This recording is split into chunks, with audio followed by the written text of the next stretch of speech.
자, 미국과 한국의 금리가 서로 동상이몽이다라는 주제를 가지고 한번 이야기해 보겠습니다. 최근에 그 뉴욕 증시를 보니까 이 CPI라고 사실 이거 부동산 투자하는 사람들이 뭐 뉴욕 미국 얘기를 잘 안 하는데, 그리고 그런 거보다는 이제 국내 여건 이런 것들을 훨씬 더 많이 따지긴 하는데, 최근에는 이제 금리가 모든 걸 다 집어삼켜 놓고 있는 상태다 보니까 이제 뭐 미국의 소비자 물가 지수까지 많이 보고 있는 상황이죠. 근데 요게 이제 발표 나려고 하니까 원래도 쭉 떨어지고 있었으니까 더 떨어지겠거니 하면서 약간 기대감을 가지고 사람들이 보고 있었죠. 그러다 보니 이제 증시도 살짝 상승하면서 뭐 이렇게 올라갈 것 같은 느낌으로 이제 다들 이렇게 기대감을 갖고 있었는데, 실제로 이제 소비자 물가가 나온 걸 보니까 생각보다 이 추세가 꺾이지 않고 약간 옆으로 가는 느낌이고, 그리고 일부 항목들은 또 좀 올라가기도 하다 보니까 야 이거 안 내려간다 생각보다, 그리고 이거 생각보다 오래 좀 횡보하거나 다시 물가가 반등하면 어쩌지라는 불안감이 갑자기 늘기 시작합니다. 그래가지고 지금 뭐 아시아 증시 쪽부터 해가지고 전체적으로 이제 긴축은 끝나고 이제 미국도 이제 물가가 이제 내려가면서 아마 연말쯤부터는 금리 인하 들어갈 겁니다라고 했던 어떤 시장의 예측들이 지금 다 깨지고, 야 이거 더 간다, 경착륙 연착륙 얘기하다가 지금 그냥 착륙을 안 한다 막 이런 얘기까지 나왔었잖아요. 그만큼 지금 시장이 이것만 보고 있었는데, 그러다 보니 아시아 시장이 막 다 빠지고 이런 모습을 보였습니다. 그래서 지금 시장이 예측을 또 다르게 하고 있죠. 며칠 전만 하더라도 미국 금리 상단이 얼마 안 올라갈 거다, 이번에 그냥 동결할 수도 있겠는데요 라는 분위기도 있었는데, 지금은 그런 건 아니고 뭐 다 아무리 못해도 한 5.25나 뭐 높으면 5.5까지도 갈 수 있지 않을까, 뭔가 좀 약간 고금리가 더 가지 않을까라는 생각들을 시장이 많이 갖고 있게 됐습니다. 그러다 보니까 이제 이 주가, 미국 주가도 그냥 조금 올라가다가 다시 좀 횡보하고 올라가다가 횡보하고 하면서 지금 앞날이 어떻게 될지 잘 모르겠다, 우선 조금 지켜보고 있자 정도인 것 같아요. 자, 근데 이제 미국 금리가 우리나라에 지금 영향을 주고 있는 상황인 게 문제죠. 미국이 올리든 말든 사실 우리만 잘 하면 되는 건데, 이게 지금 아무래도 연동되다 보니까 이 예상 밖의 고물가가 장기화 될 것 같다는 불안감이 생기는데, 한국은행이 이제 방송 찍는 기준 으로는 이제 내일 모레인가 23일에 발표를 합니다. 그럼 우리는 어떻게 해야 되느냐? 미국은 지금 올려가는 분위기인데 우리는 이번에 올리면 안 되나? 올리나? 여기서 지금 고민인 상황인데, 그러다 보니까 이제 하는 총재, 이창용 총재가 아주 고민이 많겠죠. 그래서 지금 동결할지 인상할지 지금 의견이 좀 분분합니다. 근데 이게 그럴 수밖에 없는 게, 지금까지는 한국과 미국이 나름 동조화 현상을 갖추면서 좀 비슷하게 왔어요. 우리가 미리 좀 먼저 올렸죠. 작년에 먼저 올리고 미국은 갑자기 막 팍팍팍팍 올리기 시작해가지고 21년 말만 하더라도 뭐 22년도에는 뭐 굳이 금리를 올리지 않을 거다라고 얘기했던 미국이 이제 0.5, 0.75, 0.75 막 올리기 시작했었죠. 그래가지고 우리도 이제 부랴부랴 막 따라가기 시작하는데, 지금 이미 역전이 돼서 4.75 대 3.5로 이미 역전이 한 1.25 정도가 돼 있는 상황입니다. 근데 여기서 우리가 요번에 우리가 먼저 온단 말이죠, 턴이. 그럼 요번에 우리가 동결을 하게 됐는데 미국이 한 번 더 올리면은 이제 1.5 나중 되면 더 많이 벌어지는 거 아닌가라는 이런 두려움도 있는 거야. 그러니까 이거 올리기는 올려야 되겠는데 라고 생각하는 사람들도 많고, 그리고 안 올려야지라고 생각하는 사람들도 많단 말이죠. 그러다 보니까 지금 미국 물가가 안 떨어져서 연준의 인사들이 다시 또 매파적으로 다시 강하게 얘기들을 하고 있습니다. 원래 조금 좀 약하게 얘기하던 분들이 있었고, 디스인플레이션 뭐 이런 얘기하다가 아니다, 지금 무슨 소리냐, 지금 0.5, 0.75 더 올릴 거다라는 식의 얘기까지 막 나오면서 와, 이거 우리가 같이 따라가다가 우리도 죽겠다라고 생각하는 분들도 많아졌어요. 자, 왜 그러냐? 지금 한국만 유독 지금 상황이 안 좋습니다. 딴 나라들 비해서 유독 우리가 지금 성장률도 계속 낮게 전망치가 나오고 있고, 실제로 지금 정부에서도 둔화라는 표현을 쓰긴 썼습니다. 그래서 이제 경기가 뭐 좀 어느 정도 이제 상승을 해서 성장을 해야 되는데, 이 성장세도 뭐 거의 없고, 어쩌면 잘못하면 거의 뭐 0에 붙거나 마이너스로 갈 수도 있는 아주 위험한 상황이다. 경기가 점점 성장이 둔화되고 있다라고 공식적으로 말하기도 했단 말이죠. 그리고 지금 뭐 무역 수지 뭐 안 좋고 하는 것들을 보면 지금 지금 가뜩이나 경제가 좋지 않은데 이걸 인정까지 한 마당에서 금리를 더 올린다라면 어떻게 되는 겁니까? 우리 경제를 더 쪼그라뜨리는 거잖아요. 더 위축시키는 건데 그럼 이렇게 하면 정말 이게 우리한테 가장 좋은 선택인 거냐? 이거에 지금 의문을 갖는다. 이거죠.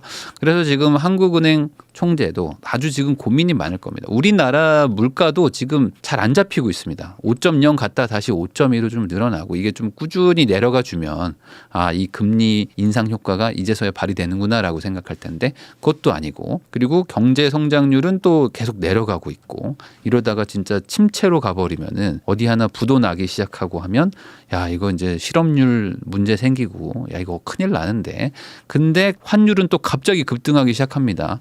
야 이거 안 되겠다. 이거 한국에서 돈 빼야겠다라고 생각하면서 갑자기 정말 며칠 사이에 환율이 한 100원이 뛰어버리죠. 근데 여기서 금리를 같이 안 올리면 더 빠져나가려고 할 수도 있잖아요. 그러니까 여기선 올려야 될 것 같은데 올리면 얘가 떨어지고 여기 물가도 잡으려면 금리 올려야 될 것 같고 미국도 막 따라 올라가는데 이러다 경기 침체가는데 큰일인데. 그리고 환율도 그동안 잘 컨트롤했던 것이 지금 단기간에 이렇게 확 튀는 거 보면은 위기감이 다시 한번 좀 늘어나는 것도 있는데 그런데 결과적으로 봤을 때 이 시장의 예측은 금리 인상을 멈추는 쪽에 조금 베팅한 게 아닌가라고 좀 봅니다. 저도 뭐 찾아보니까 물론 이거는 업로드 할 때 이미 결정이 났을 것 같기는 합니다. 뭐 동결로 많이들 예상을 하시는데 기준금리 전망을 봤더니 12명 중에 10명이 동결을 할 것이다. 왜냐하면 저번에도 한번 올리면서 야 이거 올리는 거 이번이 마지막이다 이런 식으로 얘기하는 분들이 꽤 팽팽하게 있었습니다. 여기가 한 동결이 10명 올려도 0.25 정도가 한 2명 정도이지 않겠냐. 그리고 최종금리도 이 정도에서 그냥 멈출 것이다. 근데 한 번 올리고 3.75 정도 가지 않겠느냐라고 시장은 본다 이거죠. 근데 이게 어느 정도 좀 맞을 수 있을 것 같은 게 이번에 우리가 먼저 올린단 말이죠. 먼저 올리고 미국이 그 다음에 올리니까 야 이번에 우선 한번 동결 갔다가 미국이 올리는 거 보고 그 다음에 같이 올라가도 되지 않겠는가라고 생각할 수도 있단 말이죠. 우리가 먼저 올리는 게 아무래도 좀 부담스러운 상황이니까 우선은 지금 금리는 안 올리는 쪽으로 좀 전망하고 있는 게 아닌가 싶습니다. 그만큼 지금 경기 상황이 그렇게 좋지가 않다. 근데 이 기준금리 차가 많이 나면은 그럼 돈이 막 빨려나가는 거 아니냐라고 생각을 하시는 분들도 있는데 실제로 지금 기준금리 차가 많이 벌어졌고 지금 1.25 정도 차이가 나는데 생각보다 그렇게 많이 빠져나가지 않았어요. 환율 방어도 나름 잘하고 있었죠. 얼마 전에 1,440원 막 이럴 때가 있었는데 최근에 이제 1,200원대까지 내려갔기 때문에 나름 그 금리 차에도 불구하고 잘 버티고 있었던 거죠. 최근에 지금 반등한 거지. 그러니까 이제 기준금리가 역전된 이후에도 급격한 자금 유출이 없기 때문에 좀 무조건 금리를 올려야 된다라고 보기는 좀 어려울 수도 있다. 그래서 금리 기준차가 정해져 있지 않다. 용인할 수 있다는 게 조금 더 갈 수도 있다라는 거죠. 그래서 실제로 이거 보면은 지금 외환 보유고가 이때 확 한번 떨어지는데 이때가 1,449원 갈 때더라고요 보니까. 그러니까 이게 환율이 막 너무 올라가 버리니까 그때 아마 환율 방어한다고 외환을 풀었던 것 같은데 그때 한번 외환 보유고가 확 빠지고 그 다음에 유지하다가 오히려 최근에 좀 늘고 있었습니다. 찬찬히 좀 쌓이고 있는 과정이었기 때문에 조금 더 버틸 수 있는 여력이 있지 않나라고 판단할 수도 있다 이겁니다. 그리고 지금 뭐 채권 전문가들도 3분의 2 정도는 이번에 올리기는 좀 어려울 수 있다. 그리고 이번에 동결을 하고 미국이 어떻게 움직이는지 보고 그 다음에 또 따라서 올릴 수도 있기 때문에 먼저 올리고 나서 내리거나 이런 건 힘들지만 동결하다가 따라가는 거는 또 따라갈 수 있는 거니까 이런 선택을 하지 않을까라고 뭐 본다 이겁니다. 그래서 이 세 가지 중에 하나겠죠. 인상하고 동결하든지 동결하고 인상하든지 동결하고 동결하든지 이 셋 중에 하나일 것 같은데 지금까지는 요 동결하고 동결한다. 요거에 원래 베팅들을 많이 했었는데 이번에 아마 여기 쪽 아니면 좀 더 강하면 이쪽일 것 같은 얘기들이 지금 나오고 있다는 거를 좀 정리를 해봤습니다. 그러면 지금 대출을 받아야 되는 사람들은 어떻게 해야 될까? 제가 오늘도 대출의 자서를 하나 했습니다. 오늘 대출도 좀 받으면서 저야말로 레버리지를 쓰는 사람이니까 이런 거에 대해서 관심이 제일 많을 거 아닙니까? 지금 은행들이 금리 인하를 많이 하고 있어요. 실제로도 뭐 어느 정도 좀 높았던 것들이 많이 낮춰지고 있고 제가 대출을 알아보면서 체감이 되더라고요. 한 달 반 전과 꽤 많이 차이가 납니다. 막 0.75 뭐 1% 정도까지 막 차이가 나는데 그거는 지금 뭐 대통령도 그렇고 지금 뭐 전방위적으로 은행을 압박하고 있습니다. 지금 여론도 안 좋죠. 은행은 뭐 공공재입니다. 이런 얘기 얘기까지 나올 정도로 은행이 지금 약간 공공의 적처럼 되고 있는 상황이다 보니까 은행들도 경쟁적으로 지금 금리를 낮춰주고 있고 특례 보금자리론 같이 정책 자금들도 막 나오고 있다 보니까 은행들 자체가 또 경쟁력을 갖추기 위해서 이게 상품 가격이니까 상품 가격을 할인해 주는 거죠. 금리를 낮춰준다는 거는 상품값을 깎아준다는 거니까 조금 더 경쟁력을 높이려고 하는 거죠. 그리고 실제로 지금 기준금리라고 할 수 있는 코픽스 신규 취급액이나 뭐 CD금리 같은 것들도 내려가고 있습니다. 그러니까 시장금리의 기준금리 같은 것들도 내려가다 보니까 지금 뭐 3개월 변동 같은 거 살짝 내려갔다가 좀 반등했지만 그래도 작년 말 대비해서는 많이 내려갔고 코픽스가 지금 이번에 많이 빠지죠. 이번에도 0.47이 빠졌지만 아마 지금 추세면은 더 빠지지 않을까.